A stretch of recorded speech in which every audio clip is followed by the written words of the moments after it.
Yoho, Baramu. Ketemu lagi dengan channel kita, Lembu Bara. Ya, para pembangga, kita akan membarakan di sini. Sekarang saya ada di wilayah pegunungan ya, di kaki gunung. Makanya saya jadi teringat sebuah lagu, yaitu panggilan dari gunung ya, panggilan dari gunung turun ke lembah-lembah. Itu inspiratif sekali, bahwa gunung adalah sesuatu yang memberikan berkah kepada kehidupan manusia.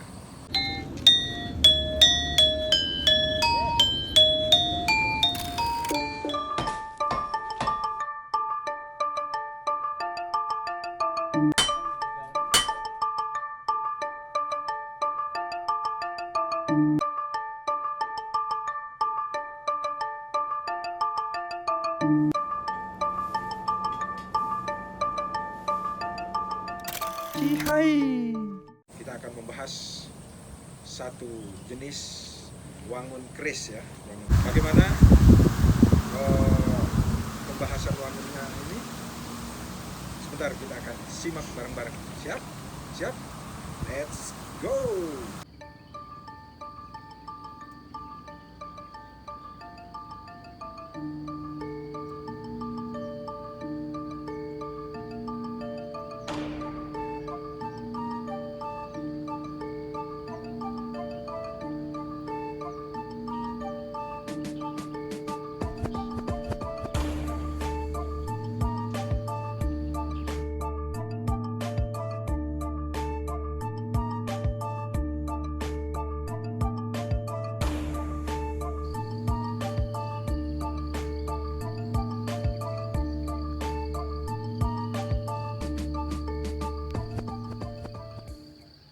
Pembahasan kali ini adalah wangun Khadga Rahwana.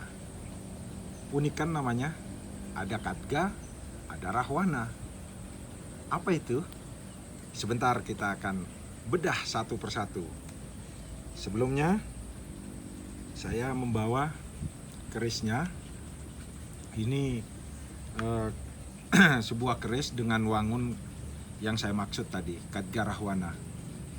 Kalau para baramu mengikuti YouTube saya, Instagram @lembubara, itu pernah dibahas wangun keris ini, bagaimana histori sampai keris ini tercipta menjelang KTT G20 di Bali tahun 2022 kemarin.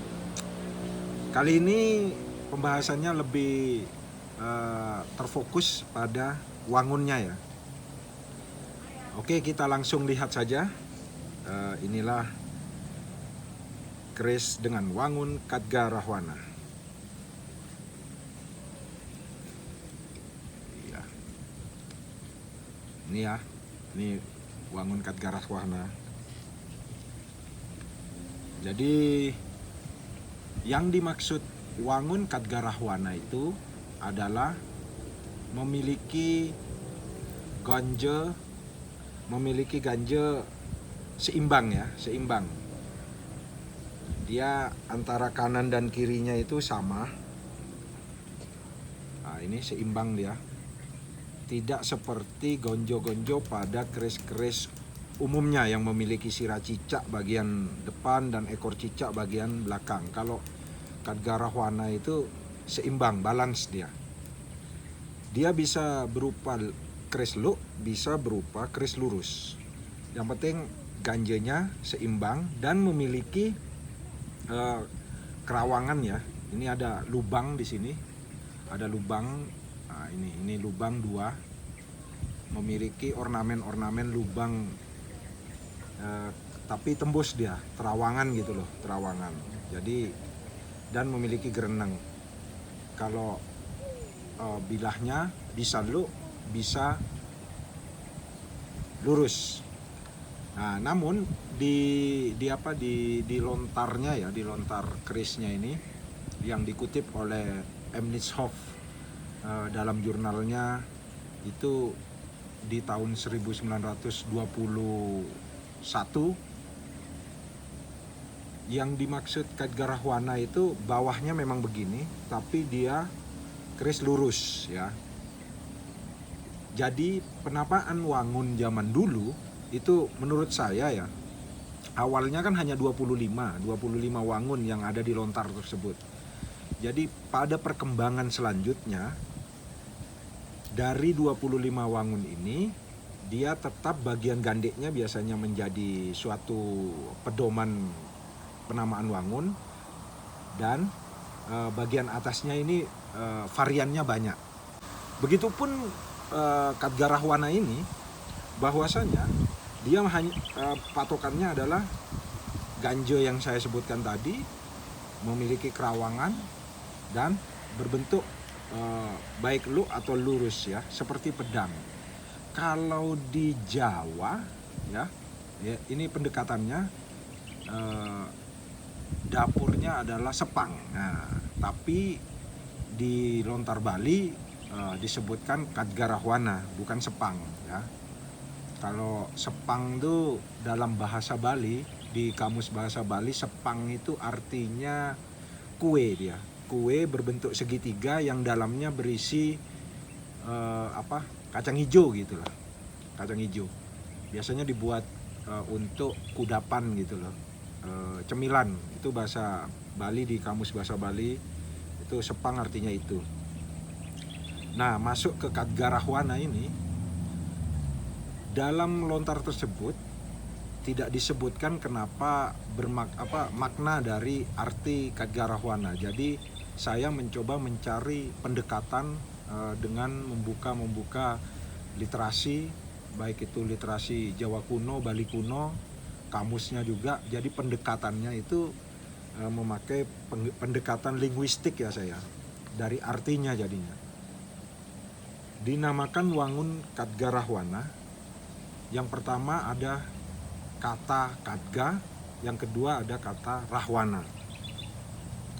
Jadi Khadga dalam bahasa Bali, bahasa Bali kuno, Jawa kuno itu merujuk pada senjata ya, artinya ya, senjata tikam lah, itu Khadga. Namun dalam bahasa Bali berikutnya, Khadga ini penyebutan lain dari keris. Untuk menyebut keris juga di beberapa rontal itu disebutkan Khadga ya. Selain keris, Khadga, kadutan, terus apa lagi ya, bebaru, itu sebutan untuk menyebutkan bilah keris. Jadi Khadga ini merujuk kepada, kembali lagi, Khadga merujuk kepada bilah keris. Dan Rahwana, kita tahu sendiri bahwa Rahwana dalam epos Ramayana itu sudah banyak yang tahu ya, bahwa kisah bagaimana si raja besar Alengka ini yang memimpin dan menjadi rajanya para Asura, yaitu Rahwana ya. Nah, pendekatannya adalah ke sosok beliau, si Dasamuka, memiliki 10 muka dalam epos Ramayana, yang mana kisahnya sangat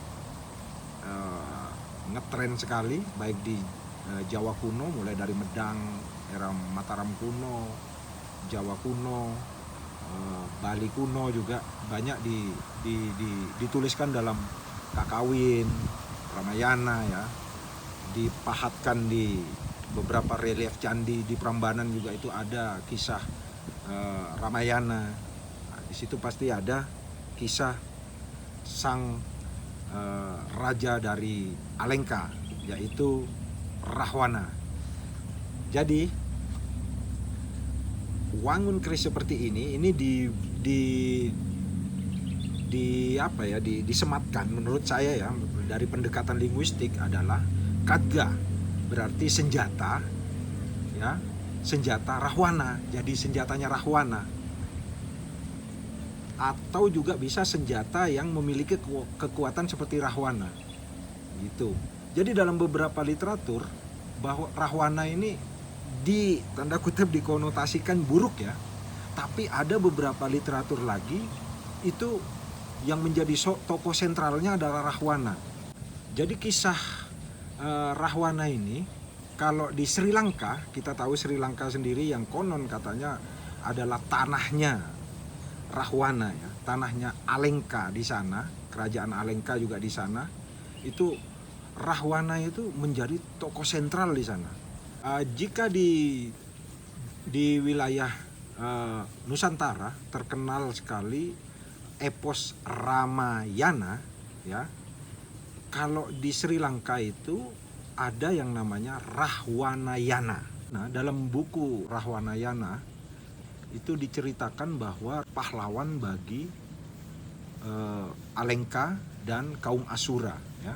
Pada saat Rahwana dalam kitab Rahwanayana itu dia adalah seorang pahlawan, dia orang raja yang bijak, dia adalah seorang kesatria dalam komunitasnya yaitu kaum Asura yang berani melawan komunitas para dewa ya di Rahwanayana ini. Dia memiliki tempat yang sangat istimewa. Nah, gitu. Jadi sangat memungkinkan bahwa kenapa Wangun keris ini tercipta, kemungkinan besar bagi saya ada dua. Yang pertama, Wangun Khadgarahwana ini dibuat untuk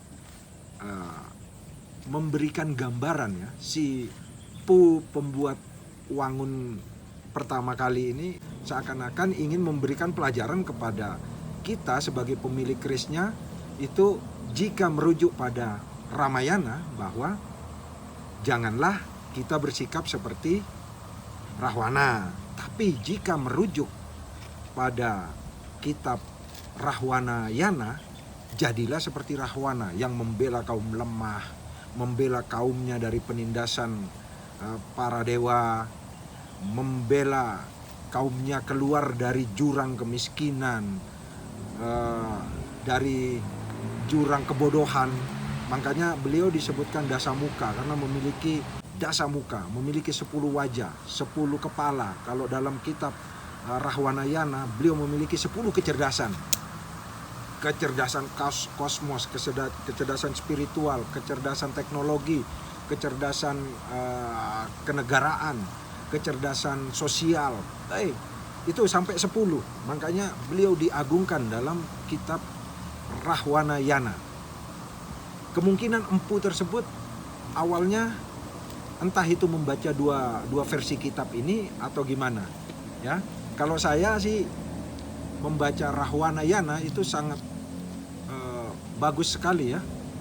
Jadi ada pembanding dari kisah Ramayana tersebut. Saya melihat sosok Rahwana yang berbeda itu dari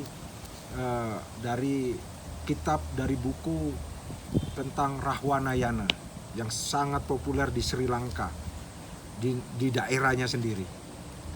Nah, itulah kenapa Khadgarahwana ini terbentuk ya. Jadi filosofinya adalah mungkin itu. Karena memang bentuknya dia unik ya. Keseimbangan. Dia itu seimbang dalam membela rakyatnya. Rakyatnya salah ya salah Rahwana ini. Rakyatnya benar ya dibela mati-matian. Membela kaumnya para Asura.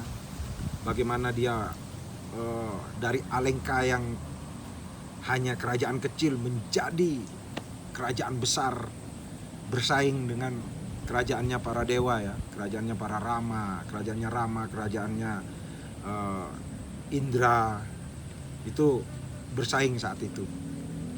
Itulah semangatnya Rahwana ya. Mungkin Baramu punya tanggapan lain terhadap Khadgarahwana ini. Apa itu tanggapannya? Boleh dipersilahkan komen di kolom komentar ya. Jadi untuk menambah referensi dan ilmu pengetahuan kita perihal Wangun Khadgarahwana ini. Baiklah, demikianlah penjelasan singkat saya tentang Wangun Khadgarahwana. Sampai bertemu di video berikutnya. Jangan lupa like, komen, share. Kalau mau di-share, silahkan share kalau konten ini bermanfaat. Mau di-like, boleh, silahkan like. Mau subscribe, thank you, itu support bagi kami. Sehat selalu, tetap sukses selalu. Barakan Kris Milenial, jadilah pembangga Kris Milenial. Support terus pandai lokal, support terus maker lokal, support terus gusalian lokal dimanapun baramu berada. Ya, akhir kata, yuk sama-sama kita ucapkan Cihai.